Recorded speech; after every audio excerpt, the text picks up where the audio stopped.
Morning. Today is our first media interview since the accident in June. The Today Show. I'm kind of whispering because the kids are still sleeping.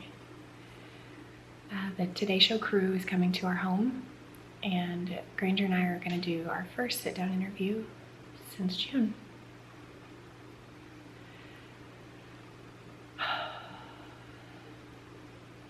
I've been thinking so much about it. Couldn't really sleep last night. Not for fear of anything. I think it's such a big deal that hopefully we're going to be able to share our story and help other people. So I just want to make sure that we say what needs to be said and not forget anything and speak what's on our heart. So Paul's going to come over today and film kind of behind the scenes, and I'll kind of, I guess, maybe take you around on our morning. Granger's in his studio doing his devotionals, and I'm doing mine right now. Trying to start my day off right. Wish us luck.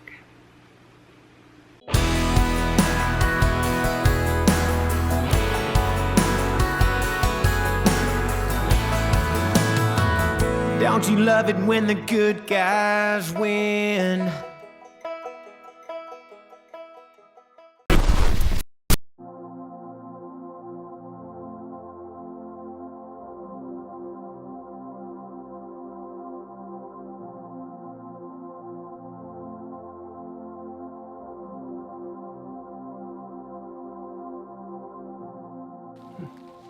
Hi everybody.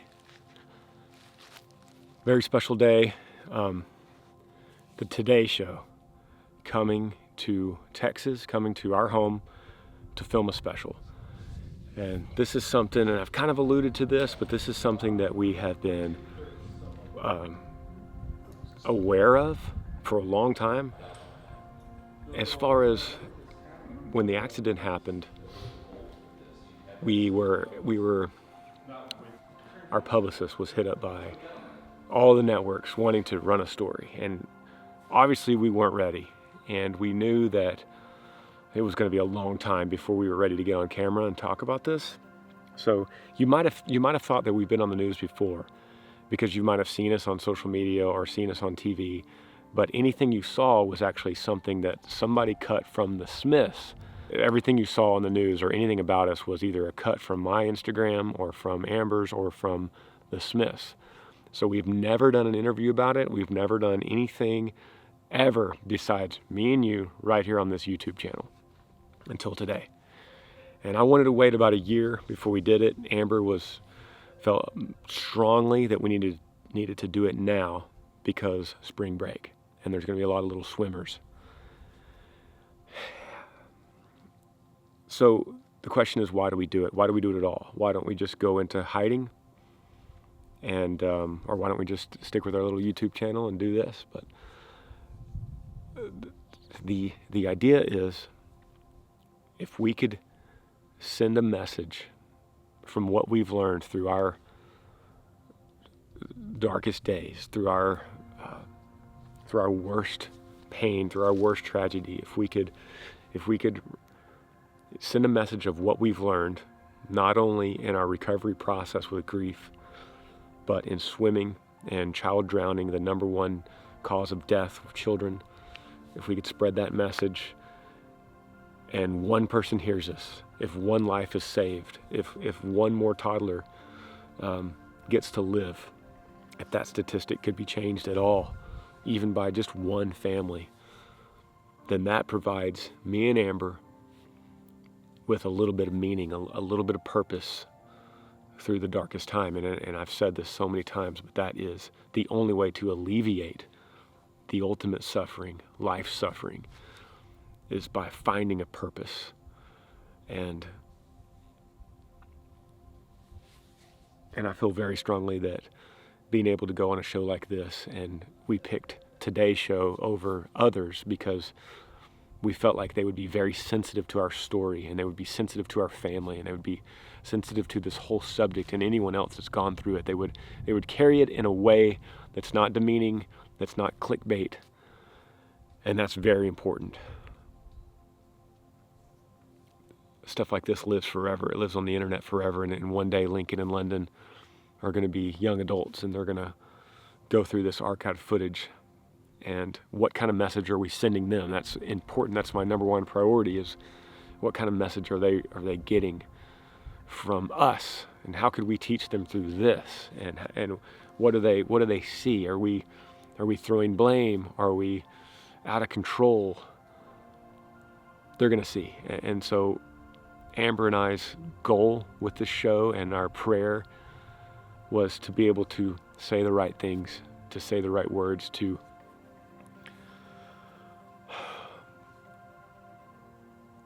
hopefully lead people in the right direction through our suffering. Amber was really nervous about it. She has been today, and not me as much. I felt a lot more confident. And Amber wasn't worried about TV. She's used to that. She wanted to say the right thing. I think going into it, yes, of course I was nervous. I wasn't nervous about what I was feeling. I was nervous about wanting to get everything out that I wanted to say. And I know one thing that I didn't get across was learning CPR. And I just kind of want to reiterate the important layers of protection that parents, caregivers, babysitters, grandparents can do. I get a lot of questions about this. To help this not happen to my family or to my grandbabies or my children or my children that I babysit. Few things. If you have a pool, make sure you install a 4-sided, 4-foot child lock fence. Even we know in our family that's not enough. If you have that fence, make sure it has a child lock, get a second lock, maybe a bike lock around it. We found another coded lock on Amazon. Just hop it over the front, uses a little code to enter. Look into pool alarms. We also want to kind of research this. We don't know one of the best pool alarms to use. Of course, with anything, there's failure. It can fail, it cannot work all the time, but these are all layers of protection. We've also been looking into these things called buddy tags. It's a little bracelet for your children to use, which has it like a proximity. So you can set it on your phone. You can set the proximity for children. You could set it to 100 feet. If they go past that barrier, your alarm goes off on your phone. It's also waterproof, so if they hit the water, that will go off. Again, with that, what if you don't wear it all the time? That kind of thing. We are trying to find research to find all the things that we can do to prevent this from happening. Don't keep pool toys in the pool area because children are curious and they might want to run in and grab something, or they might see a toy in the water and they might try to get that. Keep all your toys in the garage. Learn CPR. Don't just do swim lessons. Try infant swim survival, ISR.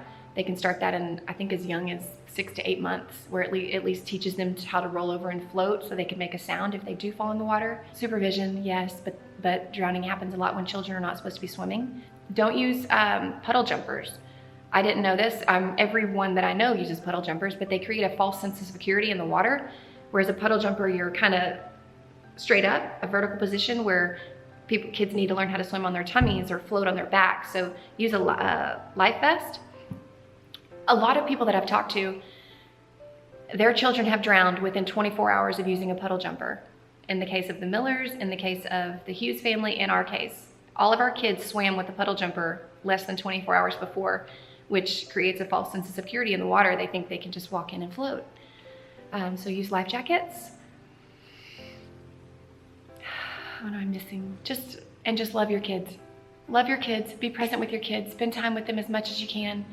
Because as we know, we're never promised tomorrow, and with as much control we think that we have, we just don't have control. God's got control. And I think that's all my tips for now. Hope I didn't forget anything. Yo, I didn't understand child drowning like I do now. I mean, as a human, we look at drowning as like, I get it. You go underwater, you don't breathe, you die. I got it. Next, what's the next thing I need to worry about? And there's such, I want to continue to tell you guys, and I wanted to talk on this show about, there's so many more layers than that, y'all. It's silent. it takes 6 seconds. Brain dead in 4 minutes if you don't know CPR. The child could be a good swimmer. You could have a gate. You could be locked. You could have a pool alarm. There's a million layers, and we wanted to say the right thing for that one person that thinks to themselves, "Oh, I got it. Watch your child. Just watch them.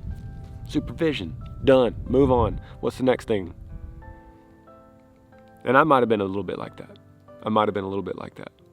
And I don't know if you guys remember, but there was a story that broke about several years ago, and it was the child that was eaten at Disney World by an alligator. And I remember hearing that, and guess what my first thought was? How does that happen? Why did you just watch your kid? And through this, I've thought about that family several times, and my heart's gone out to them, and I felt guilty for that thought. I felt guilty for my ignorance and what I thought would be such an easy thing. And if anyone thinks that watch your kid is the answer to child drowning, first of all, the statistic is still growing. But if anyone thinks that that's the answer, then you're highly, highly overestimating the human species, because guys, it's not possible. And it's deadly to think that way. I promise you, if you think just watch your kid and it's done, then that's a deadly thought, because it is, we know now, it's multi-layered. We've heard stories of people that are standing right there. We've heard multiple adults. We've heard of lifeguarded pools. And I've said all this to you guys, and we mentioned a little bit on the Today Show, but that's why we did it.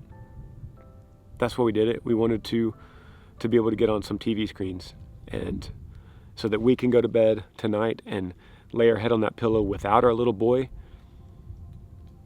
through the ultimate tragedy of our lives, and lay our head on the pillow and think, maybe, just maybe through all of this, maybe we helped one family. We planted a seed, and when you plant seeds, you don't know what's going to grow, but you could at least plant the seed that maybe there was awareness on somebody that thought that they could do something that could save a life of a child. They could save tragedy. They could save grief. So that's me. That's my world. That's what I live in. And I'll continue to fight that battle. I'll continue to fight my personal demons, and I will continue to try to spread light and spread a message, because that's how Riv stays alive, and that's how his spirit lives forever. And I believe I will see him again one day. And that's my personal belief. And I love you guys for watching and putting up with me, and putting up with me sitting in my front yard like this on a rock, and going down this road with me, and following on this journey, because it's been a fun adventure to have the Smiths, and it's been a rocky road at times.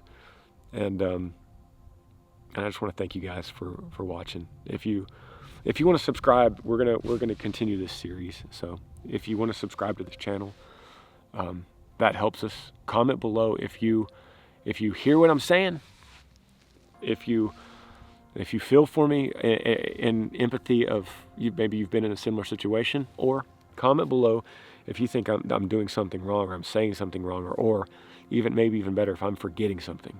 Is there some kind of life nugget that I'm forgetting, that I'm skipping over, that maybe I could use in my own heart? I'll read these comments, and I'll try to soak that in. Love you guys. The midnight Milky Way through a cracked windshield. The highway's never known how free this feels.